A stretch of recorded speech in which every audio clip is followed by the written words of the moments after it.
नमस्कार दोस्तों, मैं रोहित सिंह कुशवाहा एक बार फिर से आपसे स्वागत करता हूं।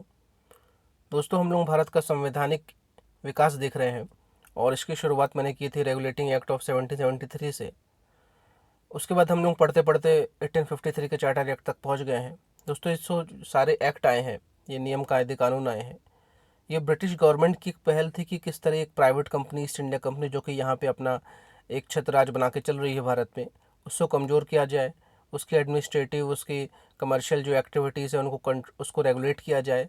और साथ में ये तय किया जाए कि ईस्ट इंडिया कंपनी, जो कि एक प्राइवेट कंपनी ब्रिटेन की थी, वो कहीं भारत को अपनी जागीर ना समझ ले।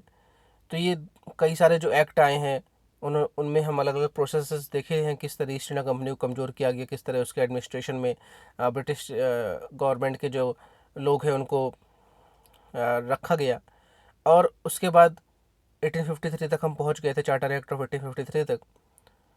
उसके बाद भारत में हो जाती है भारत का प्रथम स्वतंत्रता संग्राम, या first revolt of Indian independence 1857। और उसके बाद इनको बहाना मिल जाता है ब्रिटिश गवर्नमेंट को या राजशाही को, ब्रिटेन की क्राउन को, कि अब इस कंपनी को स्क्रैप किया जाए। ये जो कंपनी को हमने 1599 में 1599 में परमिशन दी थी कि आप जाइए भारत और उसके ईस्ट में जो कंट्रीज़ है वहाँ पे ट्रेड करिए, अब इस कंपनी को एबॉलिश करेंगे और उसके बाद यहाँ पे डायरेक्ट रानी का शासन या ताज का शासन या ब्रिटिश गवर्नमेंट का शासन शुरू हो जाएगा।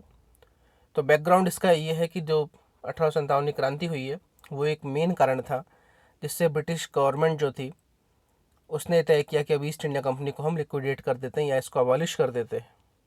और क्योंकि ये जो क्रांति हुई थी इससे पूरी दुनिया में ब्रिटेन की बड़ी थूथू हुई, और ये कहा गया कि किस तरह ब्रिटेन की एक प्राइवेट कंपनी आके किसी अपनी कॉलोनी में या किसी दूर देश में इतने बुरे काम कर रही है, इतने गलत काम कर रही है कि वहाँ की जनता उसके खिलाफ खड़ी हो गई है। इतने हजारों की संख्या में लोग मारे जा रहे हैं और हर वर्ग, समाज का हर वर्ग, चाहे वो किसान से लेकर जमींदार हो, सब मिलकर लड़ रहे हैं।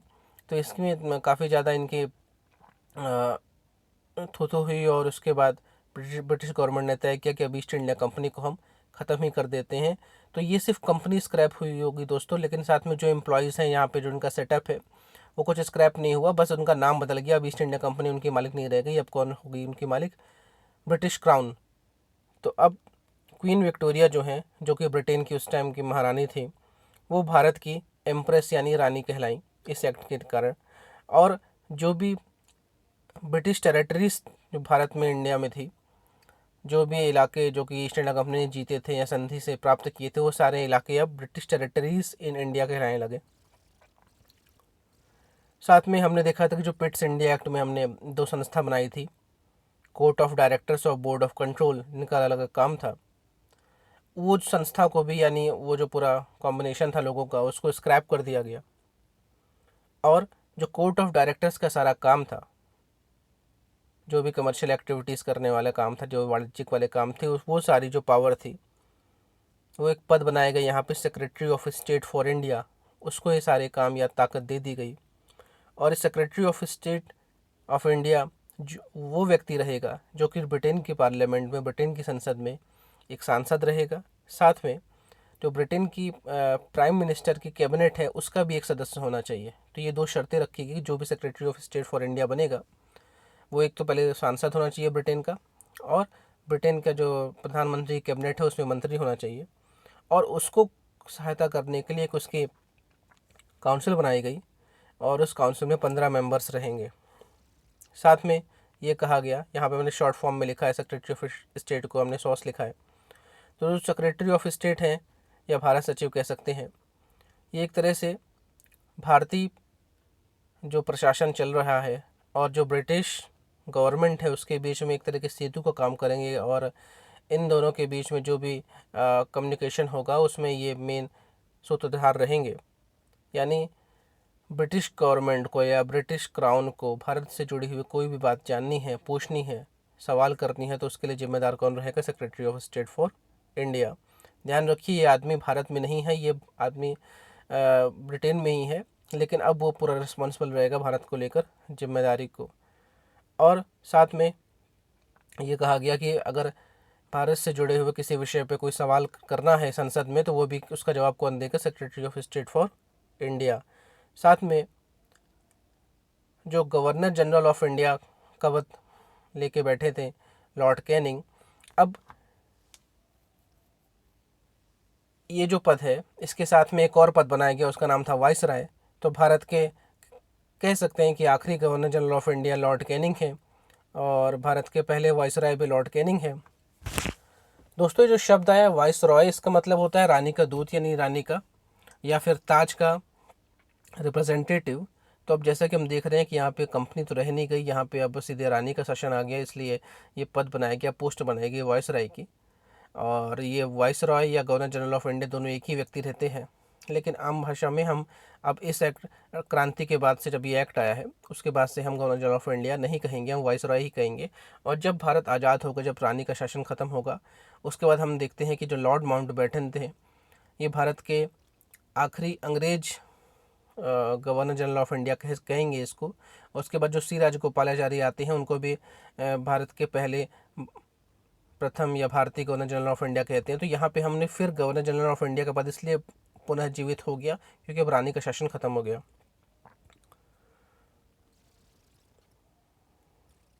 साथ में अब किसी भी तरह की नियुक्ति जो बड़े पदों में होगी, जो पहले ईस्ट इंडिया कंपनी करती थी, जैसे वाइसरॉय का हो गया, गवर्नर्स का पद हो गया, ये सब रानी करेंगी। असल में रानी नहीं करेंगे, रानी की सील मोहर से ये होगा या क्राउन की सील मोहर से ये होगा। साथ में कहा गया कि जो वाइसरॉय रहेगा उसकी सहायता के लिए एक एग्जीक्यूटिव काउंसिल होगी। और ये जो एक्ट है इसने जो भारत को सीधे एक ब्रिटिश कॉलोनी के रूप में तब्दील कर दिया। यानी एक तरह से कह सकते हैं कि ब्रिटेन ने भारत में शासन की शुरुआत ये एक्ट कर रहा है और कंपनी शासन की समाप्ति कर रहा है, क्योंकि कंपनी शासन इस एक्ट के बाद स्क्रैप हो रहा है और ब्रिटेन की डायरेक्ट कंट्रोल इसमें आ रहा है। साथ में जो हमने डबल कंट्रोल देखा था, बोर्ड ऑफ कंट्रोल और कोर्ट ऑफ डायरेक्टर्स, जो द्वैत शासन था वो उसको यहाँ पे ख़त्म कर दिया गया। जो डलहौसी ने डॉक्ट्रिन ऑफ लैप्स यानी व्यक्तिगत संधि का सिद्धांत, व्यक्तिगत नीति का जो सिद्धांत लाया था उसको भी यहाँ पे लैप्स कर दिया गया। साथ में कहा गया कि भारत को चलाने के लिए अब इंडियन सिविल सर्विसेज, जिसकी बात 1833 में उठी थी और 1853 के बाद हमने देखा था कि रिक्रूटमेंट मेरिट के बेस में होने लग गए थे। तो अब इंडियन सिविल सर्विसेज यानी इंपीरियल सिविल सर्विसेज की शुरुआत हो रही है यहाँ पे। और अब यहाँ पे जो भी ऑफिसर्स रहेंगे उनकी नियुक्ति on the basis of merit होगी, ना कि नेपोटिज्म या एक तरह से नॉमिनेशन के बेस में। साथ में ये कहा गया कि जो भी भारत में छोटी छोटी रियासतें हैं, प्रिंसली स्टेट्स हैं, चीफ हैं, जो लगभग 560 संख्या थी उस टाइम, वो इंडिपेंडेंट रह सकते हैं। सब कहने की बातें थी, हम बाद में देखेंगे कि ये सारे जो राजा रजवाड़े रहेंगे इन पे अंग्रेज कैसे दांव खेलेंगे। और ये इंडिपेंडेंट रह सकते हैं और चाहे तो ब्रिटेन की जो जिसे कहते हैं सार्वभौमिकता है उसको ही मान सकते हैं। अब इस एक्ट से जुड़े हुए कुछ फैक्ट देख लेते हैं। 1857 का एक्ट कंपनी के को ख़त्म करने वाला एक्ट है और रानी के शासन को शुरू करने वाला ये एक्ट है। तो पहले secretary of state for India, Bharat के पहले या ब्रिटेन गवर्नमेंट की तरफ से भारत सचिव जो पहले बने उनका नाम था लॉर्ड स्टैनली। और जब ये एक्ट आया था तो अभी तक हमने जितने भी एक्ट पढ़े हैं वो सब ब्रिटेन की पार्लियामेंट में ही आते थे और वहीं से पास होके बनते थे। तो ये जो एक्ट आया था इसकी जो उस टाइम के वर्तमान प्रधानमंत्री थे बेंजामिन डिज़राइली, उन्होंने इसका अपोज किया था, लेकिन बाद में इस एक्ट को पास करा दिया गया था। और जैसे कि मैंने बताया कि भारत के पहले वाइसरॉय जो रहेंगे वो लॉर्ड कैनिंग रहेंगे। और ये इस एक्ट ने जो सारी पावर थी, चाहे कमर्शियल हो चाहे वो पॉलिटिकल हो, हर तरह की पावर को अब ताज के हाथों में दे दिया।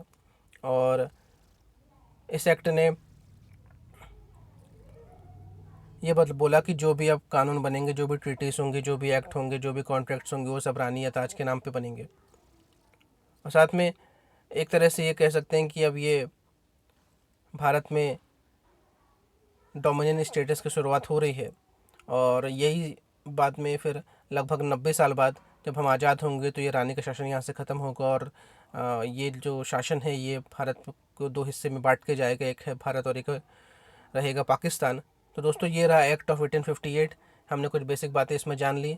अब मिलेंगे हम अगले वीडियो में जिसमें हम पढ़ेंगे इंडियन काउंसिल एक्ट ऑफ 1861। धन्यवाद। जय हिंद।